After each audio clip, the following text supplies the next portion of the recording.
This is another episode of Fire Breathing Rob. Please like and subscribe to our videos. I was just talking to this guy before we got on here. We were talking about reminiscing a little bit. We're going to reminisce more as the interview goes on about Universal and all the great rides they used to have at Universal Studios.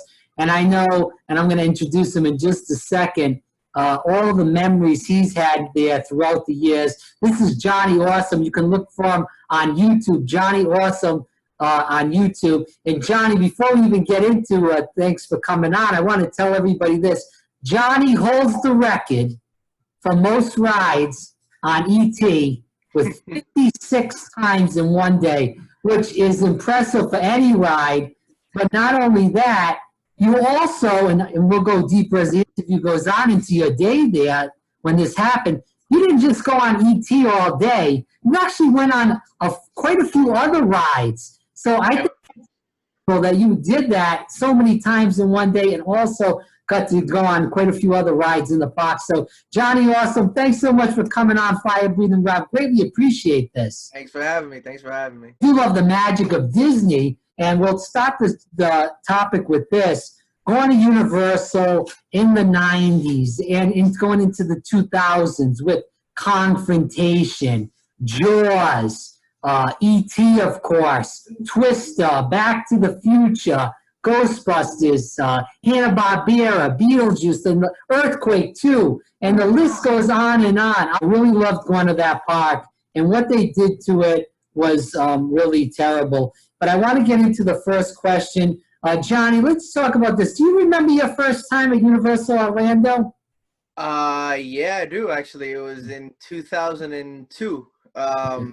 I specifically remember it because they were doing the 20th anniversary re-releases for ET. So they had the big banners up and they were selling all the 20th anniversary merchandise. And I still remember riding ET. I remember riding Jaws and being kind of terrified of it. Earthquake was the one I was always terrified of. I couldn't handle that. It was too much happening at the same time. Back to the Future, definitely remember. My parents said I rode Confrontation, but I don't remember riding Confrontation. But I still love the ride. I mean, well, you can't see it, but behind me I actually have one of the original sketches from the design team. But yeah, I definitely remember my first time at Universal, and I fell in love with it. And I always, every time we go to Orlando, I always wanted to go to Universal. I always preferred it over Disney. I kind of grew out of Disney really quickly.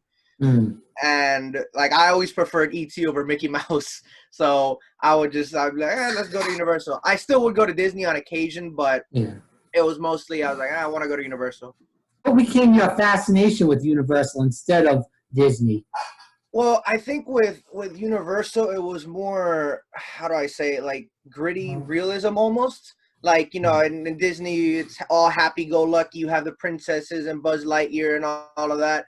And, you know, in Universal, you have Jaws, you have King Kong, you have, you know, it's much more realistic, sort of. I don't know if it's not as cartoonish sort of a thing. You know what I'm saying? Like, it's much more gritty. So, and then obviously you have E.T., which is sci-fi, fantasy, but the ride kind of starts off gritty. I mean, the FBI's are after you. So, you know, it kind of starts off kind of grim and then ends with a happy ending, but it's just less cartoonish. It's a little bit more realistic, and I guess I kind of gravitated towards that.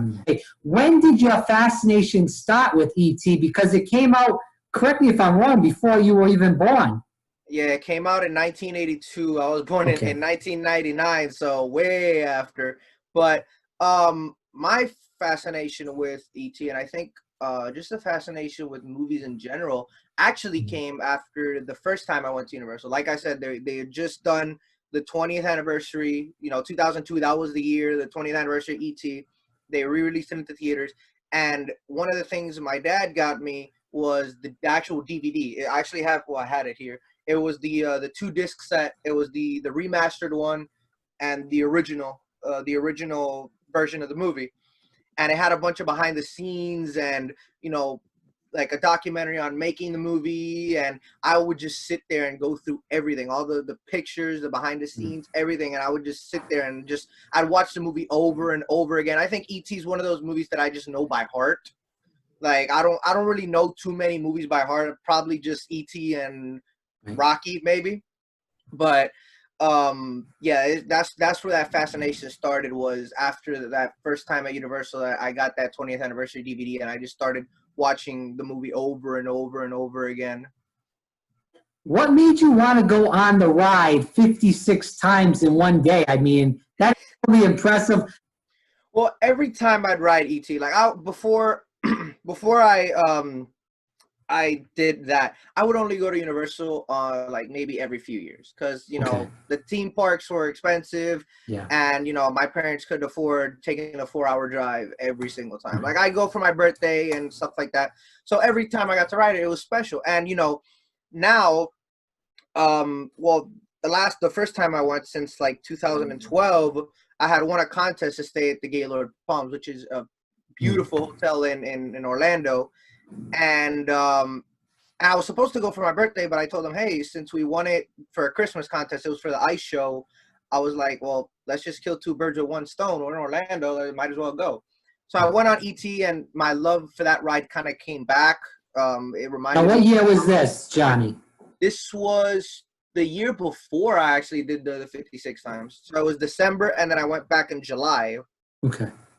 And my love for that ride actually, it brought it back, and I did a game review on the ride, or a game review on one of the games. Actually, Universal let me use the ride, like footage of the ride, which is pretty cool. So I was just like, I think it was actually the night before. Mhm. I was like, I love ET so much, and I was looking through YouTube, and a YouTuber named World of Micah, he wrote it 15 times, and I'm like 15. I'm like, that's I can beat that. I'm like, I could probably do 30. I'm like, because I love that ride so much.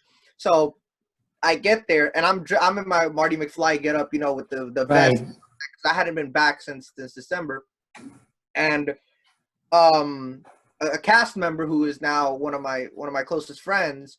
She goes, "Hey, McFly." I'm like, "Hey, what's up?" She's like, "Oh, come here." So she lets me through the child swap door.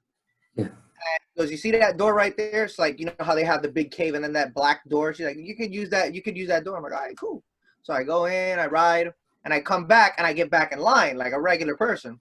And she goes, what are you doing here? I'm like, I'm watching Spielberg on the monitor. And she's like, what are you doing here? I'm like, I'm riding again.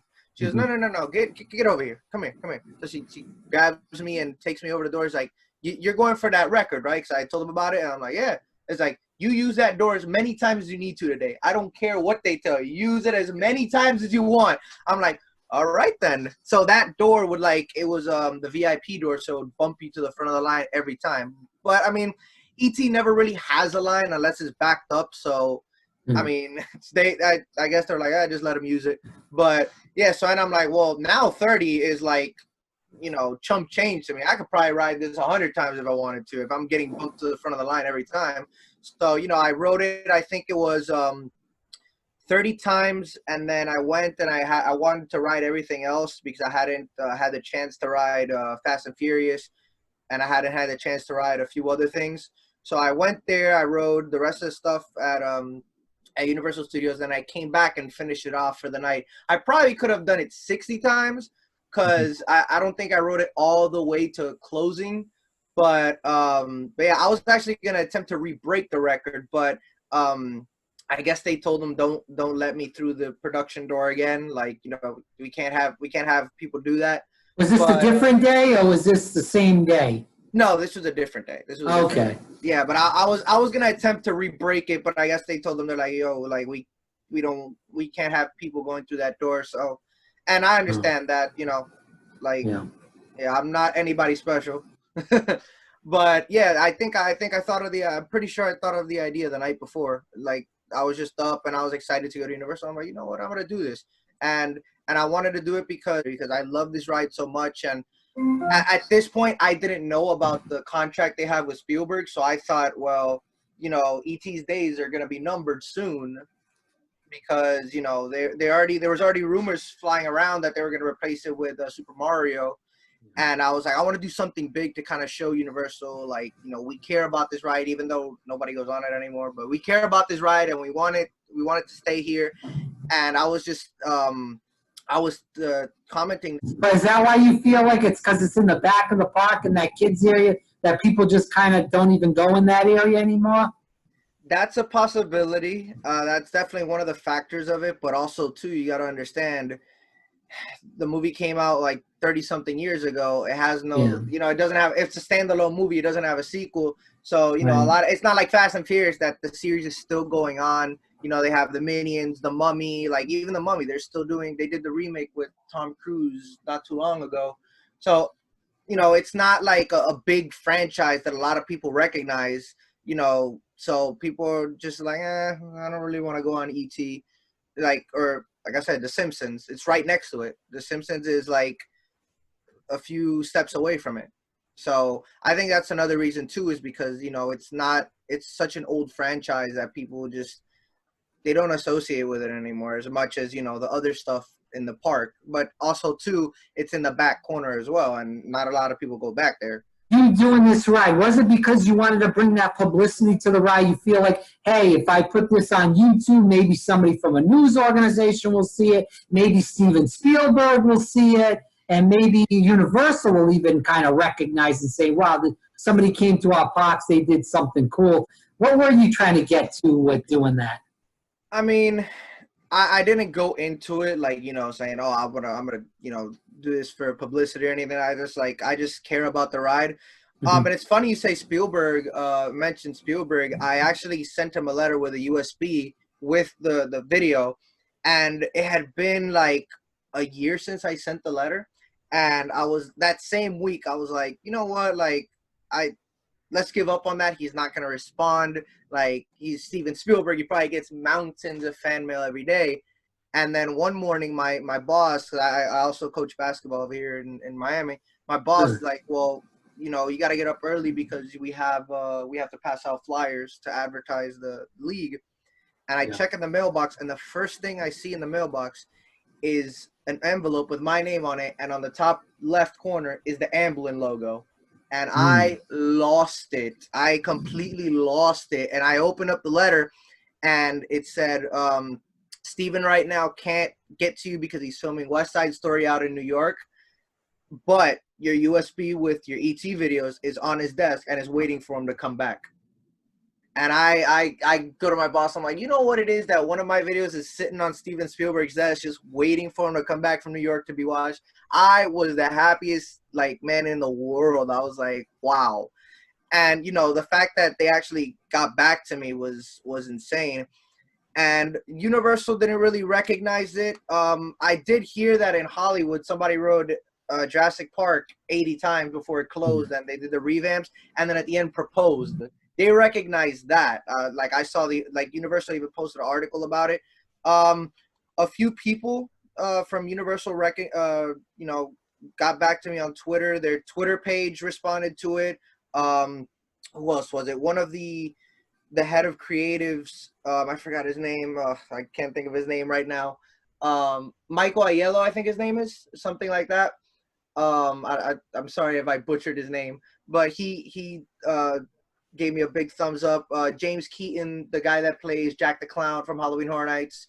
So a few people definitely, but Universal, the company. In fact, I tried to reach out to them and be like, look, like I did this. I don't know if you guys saw, and they didn't really care for it that much. And Yeah. but yeah, I'm hoping they saw it, but they didn't really. I wasn't expecting them to give me like a lifetime pass to Universal for that, but no, the Universal never really. Besides their Twitter page, they never really like acknowledged it or anything like that. When you did pass the 56, got to that 56, how did it feel? Was it surreal when you walked in there that last time, got on the ride, rode it, you were excited, then you got off, and everybody, I saw some people in the video clapped. You talked to quite a few people after you passed it. So can you talk about that last time and how the people on the ride that worked there really helped you, get up to 56? Well, in my opinion, I think that in terms of like guest services and stuff like that, the team at the ET Adventure is the best team in the park. Like they're super nice. I've met a few friends. I have a few friends from there. That I've just talking, like we just became friends and stuff. There's the best They're the best team in all of Universal. And they were really helpful. Like, they were really supportive of it. You know, they never once told me, you know, hey, like, you know, you can't do, well, obviously if I was doing something wrong, they would tell me I can't do this, but never once did they tell me, hey, you can't do this or anything like that. They were always super supportive. And they still are, like, you know, well, there's when I went to re-break the record, when I Yeah. told you, they had the ride backed up. Like, they were running, instead of 2 tracks, they were running the 1 track. This was like back in February of last year. And I tried to re-break the record, and they told me, they're like, hey, you know, since we're backed up and, you know, the ride's like at 45 minutes, so we can't have, we love you, but we can't have you do that. Yeah. But I understood. I was like, all right, yeah, that's fine. You guys are, you know, it's a different situation now. But they were always super supportive of me. And like I said, I've met quite a few friends that's used to work at ET Adventure. They don't work now, but yeah, they were always supportive, and every time I go there, some of them still recognize me. In fact, some of the new hires at ET, like, I would have the camera and stuff, and they're like, we know who we don't know you personally, but we've heard stories about you, so we know who you are. And it just makes me laugh every time. But they're a really good group of people, and, you know, I always love going back to them. It's like a second home. It's like a second home. Why do you feel like we need to keep ET from closing down at Universal Studios Orlando? Well, to quote Richard Dreyfuss when he wrote the Hollywood version of the ride, E.T.'s like the Wizard of Oz. It's a timeless story, and also too, and this is just my personal opinion. Whenever you have, like, whether it be a company or a theme park or whatever it is, you need to have something to kind of remember where you came from. And E.T., I call it the Last Samurai because it's the last original ride, and also too, a lot of these rides now are becoming really, really, and this is just a you know, a pet peeve of mine. A lot of these rides are relying heavily on 3D screens, and my personal opinion, I don't like 3D screens. I get it; they're easier to maintain, but I'm just not. I do not like them. I'd rather see, you know, animatronic and, you know, the physical sets, like, you know, constructing like sets out of, you know, foam or whatever it is they constructed the ET set out of. And, you know, I just do not like those 3D rides. And that's the one of the I think that's the only ride at Universal that still has animatronics. I know the Kong over and Under the Adventure and Jurassic Park, they have animatronics and stuff like that too. But I'm pretty sure, let me think. Well, the Mummy, besides the Mummy, like, that's one of those rides that still has animatronic physical sets. And sure, they're broken and they're not as working as intended, but it's a timeless story, and it's just one of those rides. Like, I think people would be more amazed seeing a physical set than just, you know, putting on some glasses and looking at a 3D screen. Because I feel like I'm just watching a 3D movie when I go on one of those rides. Like Fast and Furious, I love the franchise. Well, I definitely want to get into that in a minute. When you used to go to Universal, you used to think of it as their trademark, ride the movies. And you Right. go in there and know that you would be able to ride classics, such as all the movies that I named. Now there's like all these movies, a lot of them do have screens. A lot of them don't have a lot of thought, I feel like that have been put into them.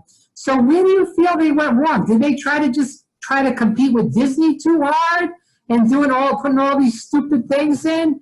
Or do you feel like they just don't have the best creative people at Universal? You know, I'm not saying that they should have kept all those old attractions, but some of them were classics and were good, and they did draw a lot of people. So what do you think about all this? Where I feel that they went wrong for me was when Mm-hmm. they announced that Jaws was shutting down. I lost it. I was like, "Are you kidding me? Like, Jaws, really?" And sure, they put in the second phase of Harry Potter, which is good. I'm Right. not gonna deny it. I love Diagon Alley, but I don't know. I don't know where exactly. I mean, for a lot of people, where they went wrong was Fast and Furious, because that was all time low for them, because everybody Right. expected, you know, Fast and Furious. Now you have a lot more space, and you shut down Beetlejuice and Earthquake, which are Earthquake. massive sound stages. So, you know, we're expecting something big, and it was literally a copy paste of the backlot tour, which doesn't work as a standalone attraction because, you know, on the backlot tour, it's cool because, hey, you get a little pit stop. I've been on the backlot tour. You get a little pit stop from all the sets, and then, you know, the ending is Fast and Furious, and it's super cool. But as a standalone attraction, we expected more. We expected a, you know, like a test track type of a thing, not, you know, the same thing over and over. It But just seems with the Fast and Furious, Johnny, they just did the cheap way out. Copy right, Hollywood's Fast and Furious. And not only just that, like you said, the ride it's not really a ride. It's just a bunch of screens, and they're 40 feet up in the air. The screens are 40 feet long, rather. And you're on a bus, and you just like, it doesn't really even move. It's just like the screen. It's just like, I believe they should have just kept Earthquake, or even if they wanted to change Earthquake around a little bit, they could have did something to the effect of that. I mean, it's a disaster. All that money down the drain, and that's going to be there for at least 10 some odd years now. I think I'll tell you where exactly they went wrong. They tried to make Universal Orlando the same as Universal Hollywood because they wanted both things to have the same exact stuff. So I think that's where they went wrong. They're like, well, you know, if Hollywood has Fast and Furious, you know, we're gonna make the exact same thing in Orlando. If, you know, Hollywood has that 3D Kong, which I've been on that version, the 3D Kong in the soundstage, it's a scaled down version of the Skull Island one. I love Skull Island Reign of Kong because it has the animatronic at the end. So I think where they went wrong was they tried to make both parks the exact same, but it's like, no, like one park is the main draw of Hollywood is the backlot tour because, you know, you want to see the sets, you want to see all the props. The main draw of Orlando is a theme park. Like, you want to go there, you know, to ride the roller coasters and all of that. And Hollywood just doesn't have that draw because, number one, it's on the side of a mountain, so your space is limited. And number two, most people go for the backlot tour. So I think that's where they went wrong. It's just they try to make both parks the same, and it's not happening because they're two different worlds. And I think that's where Disney, and I'm not trying to be biased for Disney, but I think that's where they got it right. Where, you know, the same thing, there's a lot of the same things in Disney World as there is in Disneyland, but there's quite a few different things. So they say, hey, you got to go to Disneyland to experience it because you're not going to experience that at Disney World. Same thing with Shanghai and all the other Disney parks. There's different things. So you have to go there, pay the money, and check it out. Universal screwed that up, and that's why I feel like, you know, they're in trouble. With some people, you know, and I think people are going to get fed up and stop going because they got rid of a lot of those classic rides. And not only just that, they put in these stupid rides such as Fast and Furious, where you took over two big attractions in all that area, as you stated, for what? For a bunch of screens. I mean, that's the reason I'm like in a few months, I'm going to California. I want to go to Disneyland because I want to ride that Indiana Jones ride. I've seen videos of it, and it's mind blowing. I'm like, I want to do this, but they don't want to bring it over here. And there's so many differences. Like, I told my girlfriend, she lives over there in California. It's like, yes, we've been on the Mummy over there. Yeah, that it's nothing compared to the one over here. Like, the one over here, obviously, because it's a bigger soundstage, it's a whole nother story. It's more intense. You know, it's longer. You know, like the one over there, they used the old ET soundstage, which didn't have. It was a big soundstage, but when you're talking comparing to the Kong one in Orlando, it's not that big. So, you know, I just feel like that's where they went wrong. And, you know, obviously we have Star Wars Land here, and, you know, I told her, I'm like, I kind of told her the differences in Disney. We were talking about this the other night. It's like, you know, you have Indiana Jones, but we have Everest, and we have Avatar, and we have all this other stuff. But, you know, like I said, like we were saying, yeah, they should have differences. Like, you have to go here and then you have to go here. It Right. shouldn't be the same. But I feel like that's where they messed up. Yeah, and I think that's where Disney kind of, in terms of the classics, I think that's where Disney has the edge because yes, you have Star Wars Land, you have, you know, all the new stuff, Avatar that Disney's doing, but you still have Pirates of the Caribbean. You still have Peter Pan's Flight. Still have Snow White.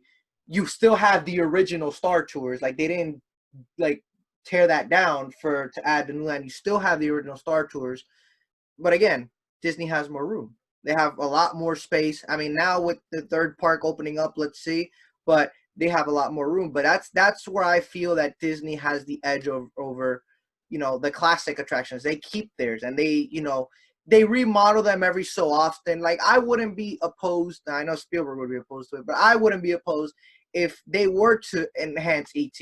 Refurb, like an actual refurb, not just a coat of paint over here and dust this off over here, like an actual refurb, like I said, maybe add a few screens to enhance it, not to destroy the ride experience, but to enhance it.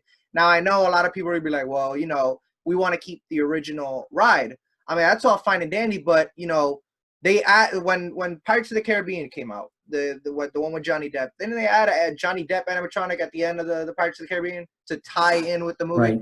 I feel like they should do something like that. Like, they should keep them up to date, but still keeping that the classic feel of it. And that's Universal's not going to do that because Spielberg has that contract that doesn't let them close it. So they're like, well, if we're going to be stuck with ET, that's fine, but we're not going to throw money in there to fix it. Well, Johnny, I was told that Spielberg, not only does he have the contract, if they try to close that ride, he's going to make sure they close Jurassic Park too. And yeah.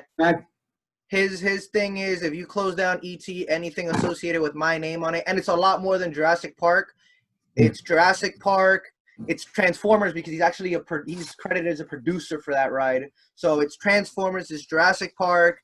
It's Shrek because he owns DreamWorks. He Amblin DreamWorks. He owns that. So it's a lot more than just Jurassic Park. Like, I think half of Universal will close if that happens. So they're kind of was that because they closed down the one in Japan and Hollywood without them telling him? They've done a lot of things to tee off Spielberg. That when the one in Hollywood closed, they didn't tell him about it, and he found out himself. And then they closed. He's like, okay, the one in Japan and Orlando has to stay open. And then the one in Japan closed. They didn't tell him about that either. So then, rumors started flying 2013 that the one in Orlando was closed. And that's when he stepped in.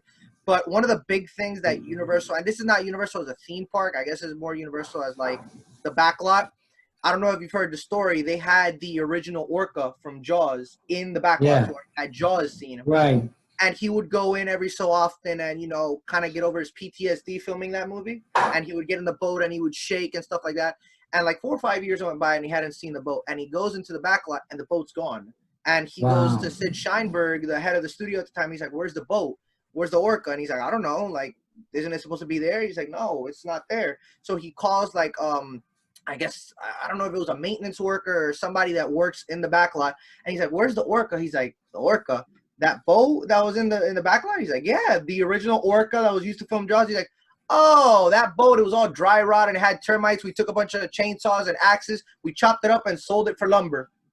And Spielberg was quoted as saying, Lord, forgive me for what I said to that man on the phone that day.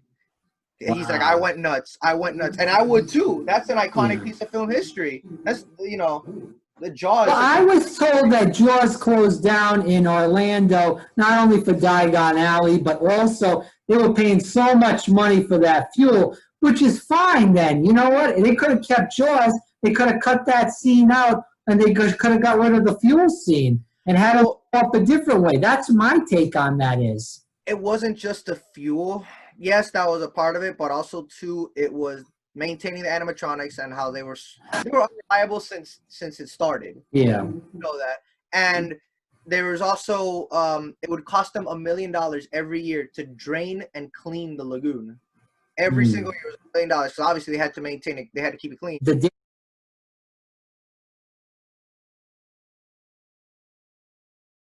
day that before you got sick at Universal.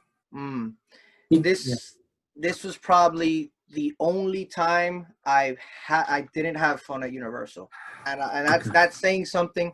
And it wasn't because of the environment; it was because of me. I had been suffering for a good month or something, just weird health stuff. I would get white spots in my eyes, and I was losing my appetite and stuff like that, and we didn't know what was going on. And then I think it was a week before I went to Universal, I was at the park that I coach and I was playing basketball, and my short-term memory just went to crap. Like I lost my short-term memory. Like I was repeating things over and over, and my friends were like, dude, you told me that 4 times. Like, what are you doing? Stop.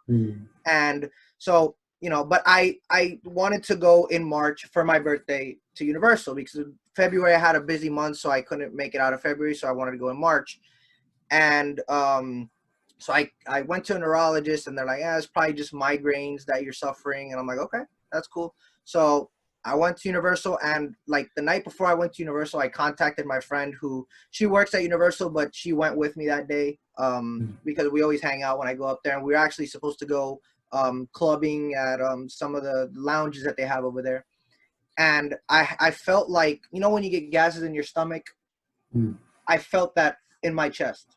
Like instead of down here, it was up here. And you'll find out what it was. So I called her the night before. I'm like, hey, like, you know, I'm not feeling that hot. Like when I'm over there tomorrow, like keep an eye on me, please. Cause I just feel like either I thought it was the stomach virus. So I'm like, I'm something's wrong here. So she's like, yeah, I got you. I'll keep an eye on you. So I went, and, you know, I rode ET multiple times like I usually do. And, you know, like I said, I don't even remember half that trip because I just felt so bad. And we rode, I think did we ride the Mummy? I'm not sure, but we rode a few things, and then we went to islands, and I rode Hagrid's, and I rode a few other things. And by the end of the night, I just felt out. Like she went to go get her car because I had bought something big from the prop store, and I had to pick it up at package pickup, and I couldn't even stand. I literally looked dead. She brought one of her friends to help out carry that thing out of the park, and like he looked at her and he's like, dude, is he okay? Because he looks like he's about to die. And I was just like, I was like a zombie almost. And you know, so the next day I still had to go to Hollywood Studios and ride because I wanted to go to the new Star Wars land. And I was just, you know, the next day, like I felt like super sick, and, you know, I felt tired. And like, I'll tell you, you know how you had to get the boarding pass for Star Wars, for the new one, The Rise of the Resistance. It was cold, and I felt so like tired. I sat in a bathroom stall, and I was just like waiting for 7 a.m. to get the ticket. But I kept fading in and out. Like I kept going, like fading in and out, in and out, in and out. And I finally got the boarding pass, and I rode the ride. Like I toughed it out, like because I had to. I mean, you know, I wasn't just gonna be like, forget it, let's go home. So I toughed it out, and then, you know, then after that, waiting for the boarding pass, after I rode, after waiting to be called for the boarding pass, I was sitting in front of the Star Tours building. The same thing, fading in and out, like if you were like extremely tired, and I was just falling asleep. And so I'm like, you know what? I'm just going to ride Star Wars and Minnie and Mickey Runaway Railway and get the hell out of here, because I don't know what the hell's going on with me, you know, because this isn't normal. And so, you know, I rode Minnie and Mickey Runaway Railway, and then I just went home. And also the whole time at Universal, I couldn't even stand in the lines. Like I had to sit down. Like people behind me were like getting pissed because it's like, dude, stop sitting down. But it's like I couldn't even stand. So I went home, or I went to the hotel, and then, you know, I had a bowl of soup, and like 5 minutes, not even 5 minutes after I had the bowl of soup, I puked it out. And my parents were like, okay, that's it. We're not staying another day here. Let's go home. So we went home, and the next day we went to the hospital, and they're like, okay, we need to do blood work on you to see what's going on. Like we went to the urgent care, but like, we need to take you to the main hospital. So I thought, I'm like, man, what did I eat? I had a really bad stomach flu. So they did blood work in the hospital, and it shocked all of us. They said your normal white blood cell count should be I think it was like 14 or something. You're at 70. And what had happened was my eosinophils, which is like the white blood cells, had elevated, and I ended up with a blood clot in my heart. And the whole time I was at Universal, I was literally dying. And they told me that, in fact, I was the cardiologist this week, and he told me, he's like, had you gotten here 3 days later, you probably would have been dead. It was that bad. And I ended up in a hospital for 2 weeks. And I think, like, yeah, in hindsight, the record was cool, but I think the one that I will hold most dear in my heart is I was riding ET with a blood clot in my heart. That nobody will ever do, and it's not something that, you know. Well, I mean, I jokingly told the cardiologist I was at Hollywood Studios. If I would have ridden Tower of Terror, I would have died. I would have died. The whole Yeah. going up and down with a clot in your heart, that clot can move, and you know. And then what he told me was the memory loss that I was been suffering weeks before. That wasn't a migraine.